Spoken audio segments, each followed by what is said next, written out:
呢度嗰個肉永遠都係會跑出嚟，特別係我着背心嗰陣，呢個位好醜樣。我哋係咪見過㗎之前？係啊，我好耐之前有上嚟買個 bra 㗎，你咁都認得我嘅？因為你個胸型我認得咯。最主要嘅問題就係咧，生完細路之後，成個胸鬆咗嘅感覺。因為你而家着呢個 bra 咧冇承托力，個級咧就會壓扁咗你個胸，導致啲胸部脂肪走咗出嚟，你哋就俗稱係副乳啦。着個 bra 唔啱，所以導致呢度就會大咗啦。咁你有可能以為生完 BB， 哎呀我肥咗咯，咁其實咧呢啲肉可以收翻嘅。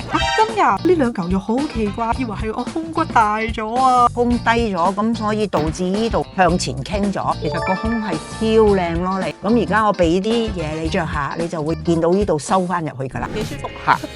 着咗個腰封呢度就會細啲咯，幫你出翻個腰線啦，個胸都會挺啲。有啲腰封係着完之後咧，好辛苦㗎，呢個係唔會箍住咁樣，好舒服啊！我哋嘅品種咧，全部都係以舒適為主，唔係死箍爛箍你哋去改變身形。帶翻一個啱嘅胸圍，幾時都唔會遲㗎，快啲上嚟試身啦！